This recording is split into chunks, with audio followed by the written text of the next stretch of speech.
Welcome back to the podcast. So this week we're going to be talking about negotiation on price. And you might be wondering, why would I do that when it's a sales-related podcast? But I want to talk about this because I'm going to tell you a story about someone that bought something recently that has frustrated me.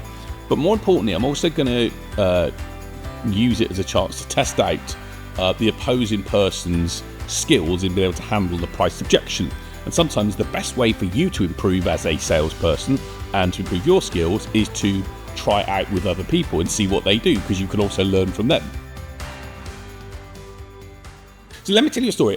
As I say, a close relative of mine at the weekend messaged me and messaged our family group and said that they'd bought a car. Or they test drove a car and they bought a car. And I was like, oh, this is great news, fantastic. I was really pleased for that person. But I was also then I was like, they didn't talk to me about negotiation or haggling for the price. And it's probably because they were a bit embarrassed to bring me along because I'd be haggling for price. But it made me think around why more people don't negotiate on the price. And I've got no doubt, I don't know, but I've got no doubt that the person that bought the car will have bought the car at the set price that was on the dealer's forecourt. Just because I know the person and I just don't think they would have asked for anything. And so I wanted just to share with you a couple of points today. It's going to be quite a short podcast around negotiating on price and why it's good for you to do as a salesperson when you have conversations with other people or people that you're buying things from. And by the way, this can be, I'm not saying you can do this everywhere, because obviously if you go into some shops, they're going to say that's the price, it is the way it is. But I'll explain to you a story later on where I did do a negotiation on price. But let me share with you why I think this is important. So the first reason why I think this is important is that you've got nothing to lose. And the person that's bought the car has obviously spent, I think they spent quite a good few thousands on the car. It's an important purchase for them. It's a big purchase for them. But you've pretty much got nothing to lose from at least asking the question to someone of, can I have a few pounds off or a few dollars off that price? And I'm guessing that probably the price of this car was probably, I would guess, in the region of £8,000 to £10,000, maybe a bit higher. And I think that especially in a current economic climate where people want to sell and do business, I think there was probably a deal to be done. Now that deal may only have been something given in on top of, rather than a discount. It might have been an extra service guarantee. It might have been an extra warranty. It might have been a tank of fuel. I don't know. It might have been tax for the car. I don't know. But my first point is, what have you got to lose by at least asking the question?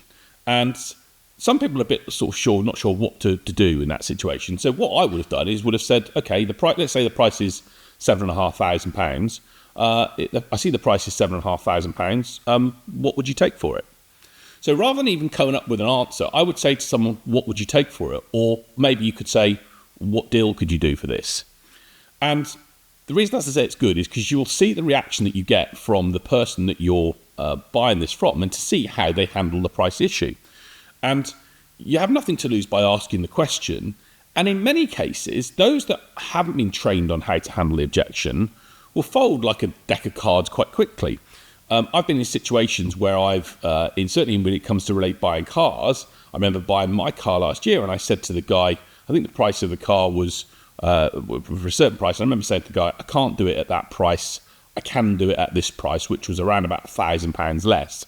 Can we do a deal? And he looked at me as if to say, well, no one's ever asked me this. I was like, well, can we do a deal or not? Do you want to do a deal? He said, I can't do 1,000, but I can do, and I think he gave me 750 off it. So basically, I got £750 off the value of the price of the car. So the first thing is, ask the question, can a deal be done? Or even if you want to say, what could you take off this in order to get something moving here? Or could we, negotiate on the price, please? And see what reaction you get. And remember, you have nothing to lose. The only thing you've got to lose is the fact that you might think, I don't want to ask that question because they're going to think strange things around me. Well, what's the worst that can happen? They say to you no, and you then say, okay, fair enough, thought I'd ask anyway. So the first thing is just ask the question, is there an opportunity to do a discount on price, or is there an opportunity to do a deal here? Or can we, talk about the price and see if we can get this to a slightly different point? and see what reaction you get. See how well trained the other person is to do this. And I guess a couple of things to, think about when you do this is, firstly, remind yourself that it's your money, not theirs. So a lot of people will sort of say, "Oh, I don't want to do this," but it's your money. It's not that person's money, and you've had to earn for that money. You're going to have to pay for that. So just remind yourself that it's yours, not theirs in the first place, and also remind yourself that you're unlikely ever to see this person again. So many people worry about asking questions around price and, deals that can be done. And they forget that you're not really going to see the person. It's hardly the sort of person you're going to see. And even if you did see them, they're not really going to say, "Oh, there's the person that asked me for a discount," because they expect that as part and parcel of their work and their life. So the reality is just accept that, even though it might feel a little bit strange at the time to ask for something, you're better off to ask for something and see if you can get a discount or some sort of extra deal in place than not at all. And another great way to do this, if you are buying, for example, a car, and you've seen the car price that is there, and let's say the car price, I don't know, is like I say £7,500, take £250 of cash with you. So literally go and get the money out of the bank, take the amount that you want to get the discount for, and take that out as cash, okay? And the reason that's really important is if you take that money out, I'd ask you the question, would you then want to lose it? And the answer would be no, because if you had that money in your hand, and then you lost it, you'd be gutted because it feels real. When we pay things on card and through our bank balances, it doesn't feel real. But when we pay for things, in cash, if you had that money in cash, it would feel very real. So if that was the money you were getting off the car that you were buying, you'd be like, wow, that's quite a lot of money. And so sometimes we need to bring things to life. And if you can bring to life what it is you're actually buying and the discount you're looking for, and then say to yourself, I've now saved that off the price, you're going to feel incredibly happy and you're going to understand the value a lot more as a result. So try and take some cash out of it if you can for the value of the discount you're going to want. Or if you do get, if you do want to play it the other way around, ask for the discount. If you get a drop of £100, just think to yourself, what would I do with that money? Take the money out and use it for something else. So make it real is a key thing to do. And one of the reasons why people don't like to do this, because they say, they have this thought process that the product or the service that you're buying will be taken away from you. And there is a theory that, that if you get a no, then it means that person won't do a deal with you. I don't think that's often the case. And a lot of the time we overthink that people are going to not do something with us. But the reality is they're still in business. They still want to sell something. The good news is, and I remember doing this in a shop in Turkey. And when I go, my wife always laughs at me, but also gets frustrated with me. When we go on holiday, I'm always forever negotiating. We go to places and they'll give you a price, and I'm like, not a chance. They might say 100, and I'm going in at 10, and literally, I'm negotiating up from that point. But I needed a pair of flip-flops that had broken when I was on holiday. I went into this shop, and I remember saying to the chap the price that I wanted, and he basically was like, no chance, no, not doing it for that. And normally what happens in those sort of situations is who caves in first. And normally that person would then, I basically negotiated up to a certain point, down from the figure that he wanted and up from where I was at. But basically he still was at a different level to where I wanted it. And I pushed him on the number, and he was like, no, I don't want to do it for that figure. And normally at that point, when you go to walk out of somewhere, or where you then say, thanks very much, I'm going to consider my options, the seller normally goes, okay, let's have a conversation. And you've won the game then. And that's for me, when I'm on holiday, that's the bit I love. But in this scenario, the guy was like, yeah, great, I can't do it at that price. Now, I knew at that point that he'd reached his lowest price that he was prepared to give away. So therefore, it made me think, okay, this is probably the fair price to pay for the item. So always remember that if someone doesn't want to give you that price, or if they don't feel comfortable, they'll say that to you. And it may well be that they can't lower their margin, lower their figure to a certain price. It may well be that they've been told they can't do it by a boss. And if that's the case, that is what it is. It doesn't mean say you can't then buy the item. Now, in that situation with the flip-flops, I went to walk away and I said, okay, fair enough, I'll go with the price, because I needed the flip-flops. I had a problem and I wanted to buy them.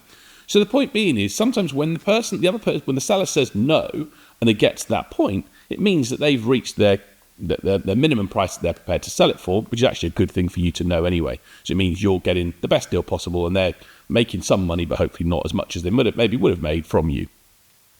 And the reality is, you have to ask. I will ask in lots of places. When I go, away on holiday, I will ask for room upgrades and ask for upgrades on planes. I will ask for upgrades or better seats in restaurants. I will ask for things because you've got nothing to lose. And invariably, those who ask get. I remember when I had some holiday cottages in Cornwall, and I was redoing them up a number of years ago. And I remember going into Curry's, which is a department store in the UK, if you're not familiar with it. I remember going into Curry's because I needed 2 fridges for this refurbishment for these 2 different cottages. I remember going in to see the chap and I remember saying to him the price of the fridge was there. And everyone thinks, because of these big shops, you can't negotiate. And I just said to him, I need 2. What deal are you going to do me? And he was like, okay, we can knock 15% off. And within literally 2 minutes, I'd got around about £250 odd off the price of these 2 fridges just by asking the question. So look, the moral of the story is ask the question firstly. You're going to get a chance to do better deals. And one other thing I learned a few years back is if you do ask this question on a regular basis, put the savings that you make into a jar somewhere or into a bowl, into a box somewhere, or put the money aside and see what you can make. But the second reason, as I say, is to be able to know how to handle the objection. You are going to get asked yourself in your business for someone to lower the price. And so if someone says to me, in my business, can you lower the price? I'm generally going to reply with, I can't do anything on the price. I can take some services out. Would that be useful for you? Or I might say, how far apart on price are we? Or I might say, what do you need to see to think it's worth paying that amount for?